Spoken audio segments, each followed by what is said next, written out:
y es el Día del Sacerdote. Por eso recibimos, y la verdad que nos da mucha alegría hacerlo, al Padre Luis y al Padre Miguel. Creo que vienen juntos por primera vez al canal, así que les doy la bienvenida. Hemos logrado reunirlos, Padre. La verdad que es un placer, la verdad. Nos felicitamos por haber conseguido esto. Muchas ¿Cómo gracias por la están? invitación. Feliz día. Muchas gracias. Gracias. ¿Cómo lo han pasado? Muy bien, con muchas cosas como siempre, pero muy Claro. bien, gracias a Dios. Con una misa bien tempranito para los chicos de la escuela esta mañana, ¿no? Sí. Así es. Confesiones primero de los chicos y después la misa a las 10:30. Padre Miguel, ¿y por qué jura usted? ¿Por qué dedicó su vida a esta vocación? Porque el Señor me llamó, es la razón principal, ¿no?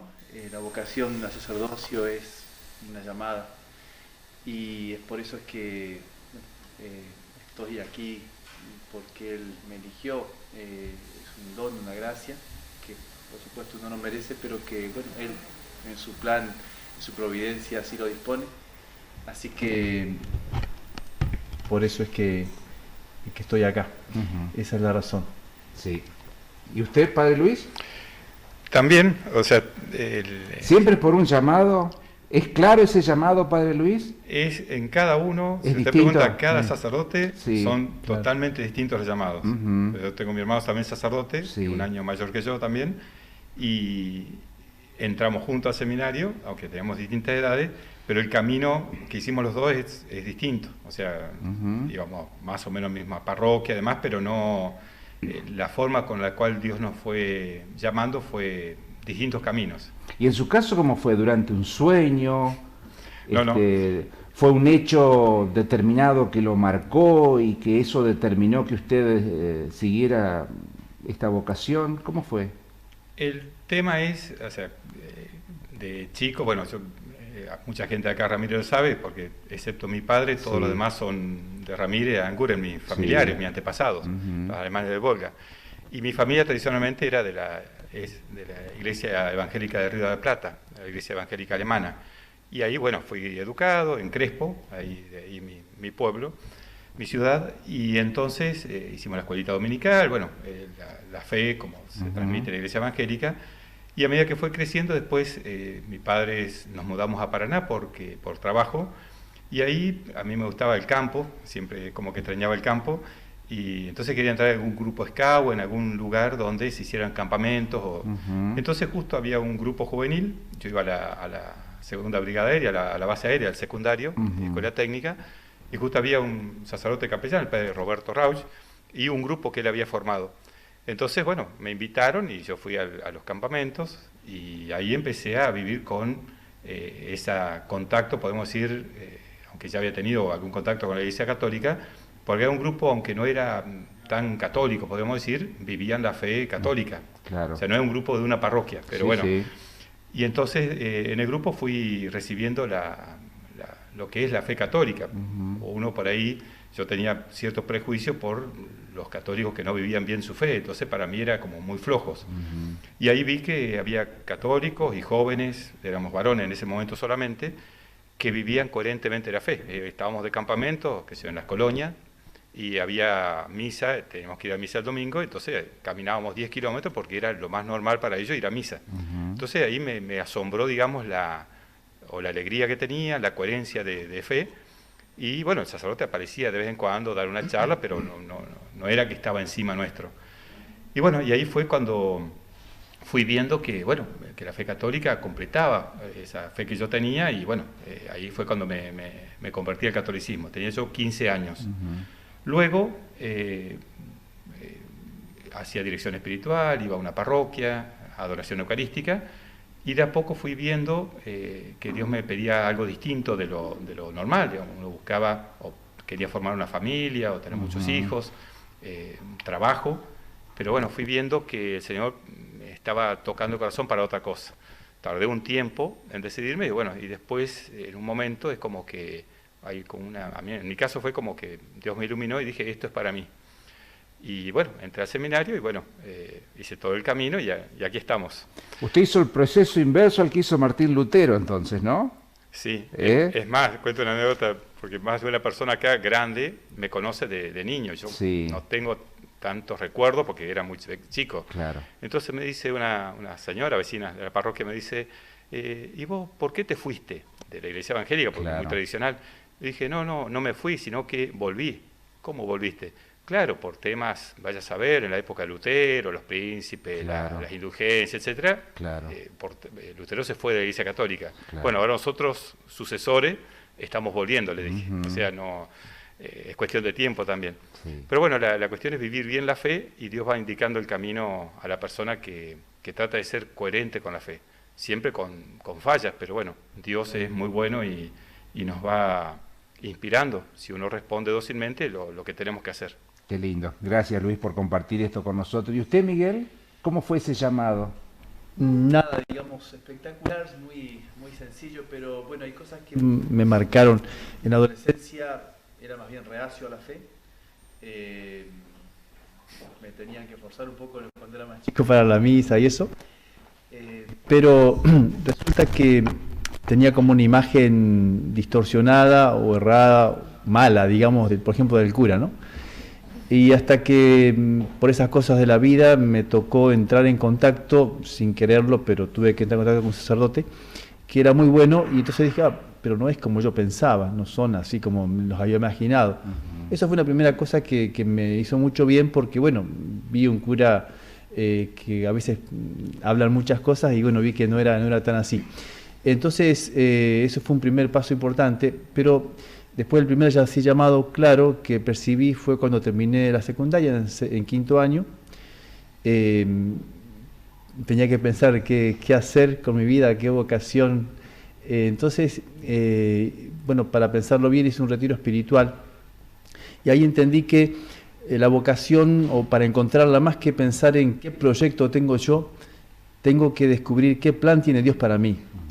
Y es la manera más segura de no equivocarse. Lo que Dios pensó para mí, la vocación que me dio, si yo la encuentro y la elijo, bueno, eso me va a realizar, voy a ser feliz en eso, ¿no?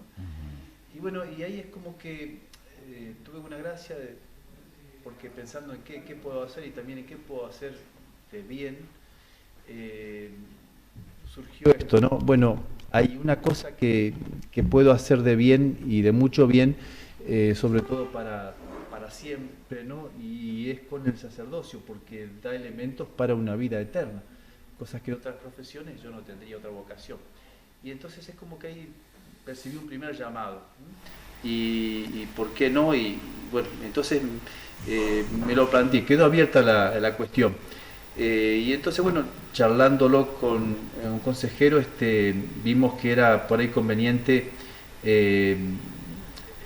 hacer un camino, así que ahí comenzamos a verlo, y bueno, después entré al seminario, también sin estar seguro, pero bueno, entré al seminario y hice todo ese camino. Son 8 años que uno puede seguir viendo, y en realidad, digamos, cuando estuve seguro de que Dios me llamaba, era cuando la iglesia me aceptó como candidato a sacerdocio, que se llama así, y para ordenarme diácono y sacerdote, ¿no? Cuando me llama la iglesia, el obispo, uno dice, bueno, ahí está en nombre de Dios el llamado.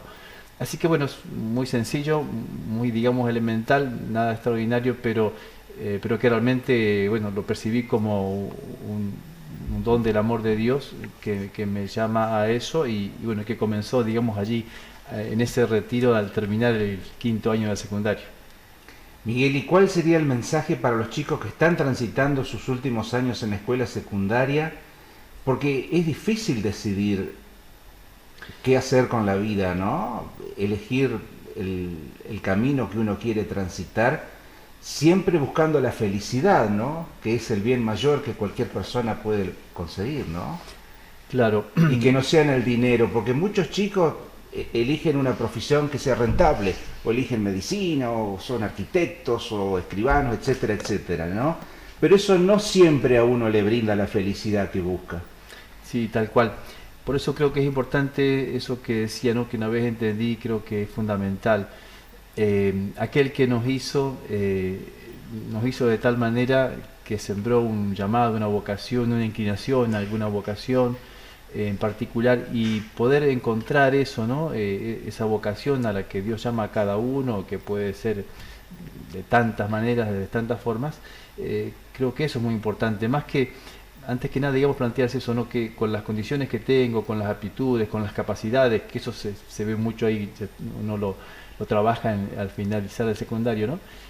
Entre eso y bueno, y pedir a Dios y acudir a Dios también, tratar de ver qué es lo que Dios ha puesto en mí, qué ha sembrado, a qué me llama, eso me parece que es muy importante, y no guiarse, claro, tanto por lo que me va a dar, lo que voy a conseguir, sino en qué me voy a desarrollar, y sobre todo hoy en día también en pensar mucho en qué puedo brindar a los demás, ¿no?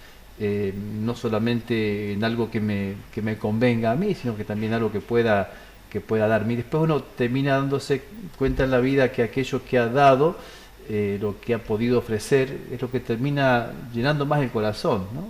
Lo que uno consigue y se guarda solo, eso termina quedando vacío. Entonces, bueno, creo que esas son cosas importantes, ¿no? Ver las capacidades, las actitudes que Dios me dio, y en base a eso descubrir cuál es la vocación que Dios sembró en mí, y eso, ¿no? Y pensar de manera generosa, grande, ¿no? En la familia, en la sociedad, en la comunidad. Luis, ¿y cómo hace un sacerdote para seguir alimentando esa fe y que Dios permita seguir transitando en ese camino?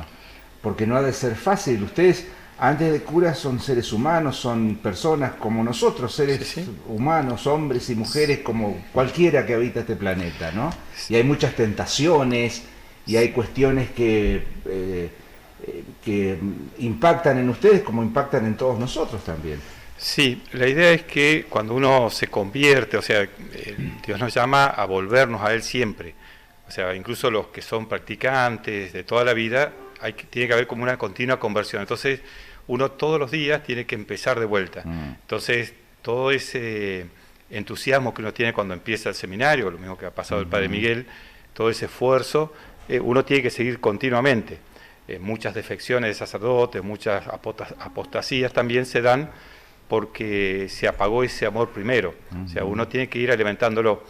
Pasa como en la vocación matrimonial. Como en el matrimonio. No es el día del casamiento y nada más, sino hay que alimentar ese amor diariamente. Entonces, así como en el matrimonio está estar juntos y quererse, en el sacerdote, en todo cristiano, pero en el sacerdote especialmente, como es el hombre que se consagra a Dios para el bien del prójimo también, necesita la oración diaria, que la Iglesia nos exige eso, pero bueno, pero uno lo tiene que hacer por amor a Dios, la Santa Misa, y uno se santifica en el apostolado, haciendo cosas concretas, como confesar, como hicimos hoy de mañana, una charla que tuvimos que dar, ver un enfermo, hacer un responso. O sea, la vida del sacerdote es como una aventura en la cual uno tiene que continuamente alimentarla para no dejar solamente como la cáscara, como uno no es un funcionario, uno no es un trabajo. Esto no es como decía la vocación al matrimonio, no es que uno trabaja de esposo o esposa, sino que uno se consagra a la otra persona para tener esos frutos que son los hijos y la familia. Lo mismo, digamos, del sacerdote en respecto a la vida eterna. O sea, uno tiene que ser signo, incluso el hábito o el signo que uno usa, de que hay algo más que lo que uno puede ver y tocar acá, que da sentido a todo lo que uno hace. Y eso el sacerdote lo tiene que vivir, si no, prácticamente se vacía y se convierte en un funcionario. Eso lo ha dicho los papas, la Iglesia, de que uno tiene que continuamente alimentar la vida espiritual con la oración personal, oración comunitaria, obras de caridad, viviendo la pobreza. O sea, son muchas cosas que uno cada día tiene que examinar y tratar de revivir ese don de Dios, como diría San Pablo a Timoteo. ¿Y el seminario los prepara para vivir esa vida? Sí, ciertamente uno puede decir que es más lo intelectual, porque son muchas horas de clase y demás, pero está la vida comunitaria, está las obras de caridad, el apostolado pastoral en las parroquias, y podríamos decir que sí, pero da como ese primer envión, es como el curso prematrimonial para un matrimonio, está muy bien hecho en general, pero después uno tiene que cada día revivir eso, digamos, porque no es que uno ya terminó cuando se ordenó. Uno cuando se va a ordenar, todos los años de preparación, dice, quiero ser sacerdote, llegar a ser sacerdote. Pero después, en el orden sagrado, empieza toda una nueva vida que es totalmente distinta, quizás a lo que uno se imagina que es un sacerdote, pero que es una aventura, podemos decir, porque si uno, una persona, uno puede decir a los jóvenes, si uno es tranquilo, quiere vivir una vida aburrida, podemos decir, que no se haga sacerdote. O sea, porque hay de todo, o sea, uno tiene que estar dispuesto a un montón de cosas que son extrañas a veces, pero que nos santifican. Claro. Un cura me dijo alguna vez que ustedes son los médicos del alma, Padre Miguel. ¿Coincide con eso? Y sí, en cierta manera, un poco nuestra misión es prestarle nuestro cuerpo, nuestras manos, nuestros labios con las palabras al Señor, ¿no? Para que Él pueda obrar en realidad. El médico es Él, ¿no? En Jesucristo. Claro. Pero a través de nosotros Él quiere llegar, ¿no? Por eso, por ejemplo, cuando uno tiene la gracia de poder estar dando una absolución, lo hace Cristo a través de nosotros. O cuando uno celebra la misa y se hace presente el cuerpo de Cristo, bueno, las manos uno que se las presta o que las pone al servicio del Señor para que Él haga el milagro, y después con nuestras manos también tenemos la gracia de poder entregar su cuerpo a que otro cuerpo, que un hijo de Dios reciba su cuerpo. O sea, en cierta manera, digamos, el médico es Él y somos como instrumentos para que esa salud, esa salvación de Él llegue a los otros, ¿no? ¿Y los dones del sacerdote se van descubriendo en este camino que van transitando también?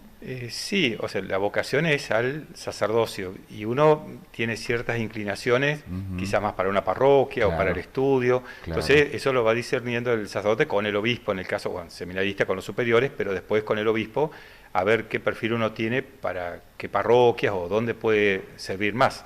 Pero uno está dispuesto a ir a cualquier parte donde lo mande la iglesia, eso Claro, también es así. Claro. Yo les agradezco mucho la visita esta noche porque hemos escuchado muchas veces, ustedes mismos han insistido con esto en las misas, que hacen falta sacerdotes, Padre Luis. Así es. Entonces es muy importante que cuenten un poquito este camino que han transitado para aquellos que a lo mejor en la noche de hoy nos están viendo y podemos ayudar a despertar una vocación, ¿no? Así es. No sé si creo que era Don Bosco que decía que hay muchas vocaciones, Sí. pero no siempre se escucha la voz de Dios. Por ahí uno está embarullado por el mundo, por el ruido, por la ignorancia a veces de las cosas de Dios, y entonces el joven que tiene vocación no la descubre. Por eso es bueno acercarnos a la fe. Eso es importante para saber que siempre faltan sacerdotes, pero cuanto uno más cerca viva de él, un joven, más puede descubrir para qué lo fue hecho. La vocación es el llamado de Dios, sea la vida matrimonial, sea a la vocación religiosa o sacerdotal. Y la vida del sacerdote no tiene por qué ser una vida aburrida, Miguel. No, para nada. Totalmente, siempre, si uno ama lo que hace, que cuando hay vocación, eso es así, hasta la más pequeña cosa a uno le da un gran gozo, y de actividades sobran. O sea, generalmente cuando uno está dispuesto o está al servicio de los demás, siempre hay cosas por hacer. Así que aburrirse nunca. Y la conciencia siempre le indica a uno si está obrando bien o está obrando mal. Exactamente. Siempre. Uno se da cuenta si metió la pata. Siempre. Pero en el caso del sacerdote, ¿cómo es? Ustedes tienen que pensar 2 veces antes de realizar una acción. ¿Estará bien esto? ¿Estará mal? Pero lo mismo no? que cualquier cristiano. Es igual que en cualquier Sí, o sea, otra persona. pasa que uno tiene ciertas obligaciones que tiene que cumplir. Encima uno es más visible que cualquier Claro. otra persona, entonces tiene Claro. que ser doblemente responsable, porque uno es oveja de Cristo y pastor. Entonces, como oveja tiene que rendir cuenta como cualquier cristiano, de los sacramentos y demás, la vida en gracia, podríamos decir. Pero como pastor, decía San Agustín, uno tiene que dar cuenta del pastoreo. Entonces, es como una doble exigencia y un desafío, pero es algo hermoso porque el que fue llamado para eso, Dios le da la gracia para eso también. ¿Y Dios perdona? ¿Siempre perdona? Siempre perdona. Nosotros a veces quizás no somos los que pedimos perdón siempre, pero basta que... Es más, o sea, Dios está inspirándome a que pida perdón. O sea, Él quiere perdonarme antes de que yo empiece a pedir perdón. Pero tiene que haber un arrepentimiento, ¿no? Claro. Sincero. Y sí, si no, no puede haber perdón, justamente, no puede obrar el perdón. Pero por eso basta que haya un primer movimiento de arrepentimiento para que Dios ya me esté perdonando, dando su perdón, ¿no? Ciertamente. Lo más lindo, lo que más le gusta hacer como sacerdote, la mayor satisfacción. Lo que me llamó la atención desde que me convertí. El tema, siempre me llamó la atención la confesión o la reconciliación, la penitencia que Sí. llamamos la reconciliación, o sea, el poder ser absuelto por Dios o absolver, en el caso como sacerdote, perdonar de parte de Dios y de la Iglesia, y la Eucaristía. O sea, el poder tener en nuestras manos al mismo Dios hecho hombre, la verdadera presencia real de Jesucristo en la Eucaristía.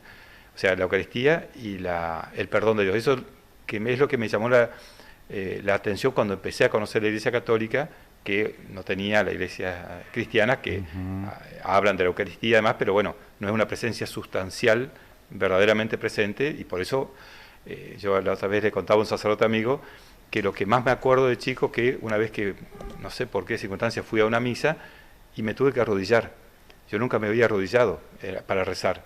Y yo pensé que era ante las imágenes, más no, era por la consagración, porque se hizo presente Jesús en la Eucaristía, en el altar. Entonces eso me llamó, yo tenía 8 años, 9, me llamó la atención de la Iglesia Católica justamente. Entonces es como que son esas cosas que Dios usa para que uno, cuando va a discernir para qué fue hecho, uno diga, quiero hacer esto, o sea, quiero ser otro Cristo acá en la tierra. Hablando con muchos profesionales, siempre terminamos consultando cómo hacen para dejar en el consultorio, en el caso del médico, los problemas que aparecen ese día, ¿viste? Cuando viene un paciente grave, con una enfermedad terminal que no se puede resolver, ¿cómo hace ese médico para no llevar ese problema a la casa? ¿Cómo hacen ustedes, Padre Miguel? El secreto de confesión, por ejemplo, ¿no es una mochila muy pesada a veces? La verdad que yo lo que he experimentado y lo que he visto es que es una gracia especial. O sea, hay una gracia del Señor para eso, porque sí, cuando uno se encuentra con casos, bueno, muy dramáticos, dolorosos, bueno, uno sufre con la persona, o sea, uno no puede no compartir ese dolor, y eso, bueno, digamos que a veces te destruye, digamos así, humanamente, y hay cosas también que uno por ahí quisiera olvidar y que humanamente no podría, pero que he visto eso, ¿no? A través de los años hay una gracia especial para sobreponerse o para sobrellevarlo, y sobre todo para entender que, bueno, así, asumiendo un dolor y trasladándoselo al Señor, es Él el que a su vez puede llevar una fortaleza al que dejó en uno ese dolor. Entonces siempre es el que está orando Él ahí. Son muchas cosas muy negativas. La gente en general va a buscar ayuda cuando tiene problemas. Entonces son muchas cosas pesadas, digamos, que uno va cargando, pero que eso, ¿no? Al ponérselas en la mano del Señor, uno experimenta eso, que Él es el que alivia, ¿no? Si no, no se podría. 30 años ya como sacerdote, Padre Luis. Dios mediante, en diciembre. El 8 de diciembre cumplo 30 años de sacerdocio. Y usted lleva 32, Miguel. Cerca, 31. 31. Wow, la misma pregunta que le hice a Luis. Para usted, ¿qué ha sido lo más lindo, lo que le brindó mayor satisfacción en estos 31 años de vida? Sí, lo que más sacerdotal. Satisfacción me da, digamos, el sacerdocio, esa posibilidad de estar al servicio de la comunidad, pero sobre todo brindando aquello que, bueno, que solamente puede brindar el sacerdote, que es la presencia de Cristo en la Eucaristía y en la confesión. Ahí, sobre todo, digamos, lo que más, digamos, sensiblemente me ha tocado, porque por ahí la Eucaristía no llega tanto a eso, porque es algo que se celebra de otra manera, pero como uno ha dado soluciones o confesiones, o ha escuchado confesiones muy grandes y muy dolorosas, digamos, al poder hacer llegar el perdón y al ver cuánto bien le ha hecho a la persona, cuán aliviado ha quedado, que te agradece llorando, esa ayuda, digamos, lo que más me da satisfacción es eso, ¿no? Es ver el alivio y la gracia que recibe una persona al reconciliarse con Dios, ¿no? Y al tener la paz en el corazón. Y Dios los ha puesto en Ramírez, ¿no? Hace un tiempo ya. Así es. ¿Qué encontraron en Ramírez? ¿Y cuál es el desafío o lo que quieren lograr? Y es el mismo, me parece, desafío de la sociedad moderna, porque por más que sea una ciudad chica, el mundo es mundo en todos lados. Entonces lo que uno ve es esa como pérdida de conciencia de la eternidad, también por los problemas económicos y demás. Repito, lo veo también en los lugares, en muchas parroquias, tuve como 13, 14 parroquias entre una y otra ayudando, y en general, con su más y menos, esa especie como de entibiamiento de la fe, una especie de como relajación y de no vida cristiana. Eso coinciden también los evangélicos y otras confesiones, como que hay una desidia, a veces en muchas personas, por acercarse a Dios. Es como una especie de querer estar con Dios bien, pero personalmente, sin ninguna institución, sin ninguna intermediario, podríamos decir que podría ser la iglesia o los sacramentos. Y después, bueno, siempre se va renovando la gente, el niño de catecismo, entonces es un desafío constante por las nuevas generaciones, el lenguaje, las expresiones distintas, entonces siempre hay que ir adaptando el lenguaje, por ejemplo, el medio de comunicar la fe a los más chicos, por ejemplo. Ese es el desafío, ¿no? Sí, sí, ya que estamos en el día del cura de Ars, quizás recordar una anécdota de él, ¿no? Cuando el cura de Ars lo mandan a un pueblito, a Ars, no conocía, entonces iba caminando y se encontró con un chico que estaba cuidando ahí las ovejitas y le pregunta ¿dónde estaba Ars? Y entonces el chico le señala, ¿no? Allá. Y entonces le dice, bueno, vos me mostraste el camino de Ars, yo te voy a mostrar el camino del cielo. Y bueno, un poco la misión esa es nuestra, ¿no? Claro. Y como dice él, cambiando los tiempos, las formas, pero en esencia es eso, es tratar de que se encuentre ese camino al cielo para que, bueno, podamos un día estar todos allí en la casa del Padre.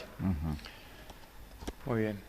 No, quería dar un aviso de paso. Sí, yo quiero que digan el aviso, porque estamos en vísperas del 7 de agosto. 7 de agosto, San Cayetano. Y comenzó la novena ya. Exactamente. Durante estos días se está desarrollando la novena. Así es.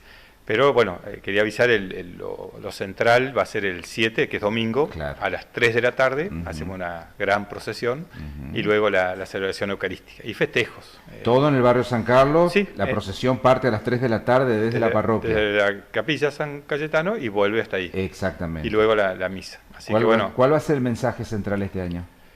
El mensaje es, bueno, justamente o sea, promover esa paz que todos necesitamos en nuestra patria, porque ya el pan y el trabajo, que es lo central de San Cayetano, se da con un ambiente de paz. Entonces, para promover un poco la paz en nuestra patria y bueno, que se fomente el trabajo y esa paz social que tanto nos hace falta en estos momentos. Sí, lamentablemente cada año se ve más gente con necesidad de trabajo, ¿no? Y la gente va a pedir trabajo, pero es bueno aprovechar cada 7 de agosto o cualquier día del año para agradecer también por el trabajo que tenemos. Es una bendición poder tener trabajo, ¿no? Y llevar el pan a la mesa de nuestra casa. Y de hecho muchos devotos van a agradecer, no a pedir trabajo, sino a agradecer el trabajo que tienen. Sí. ¿Les puedo pedir una bendición para la audiencia en este día del sacerdote? Bueno. Adelante, por favor. Vamos a nuestros dos padres. Vamos. El Señor esté con ustedes. Tu espíritu. Que la bendición de Dios Todopoderoso, del Padre, del Hijo y del Espíritu Santo, descienda sobre ustedes y sus familias y permanezca para siempre. Amén. Amén. Amén. Muchas gracias y muy feliz día de nuevo. Muchas gracias por la invitación. Un placer tenerlos aquí. Muchas gracias por venir. Muchas gracias a ustedes. Hacemos una pausa muy breve, ya seguimos con más noticias.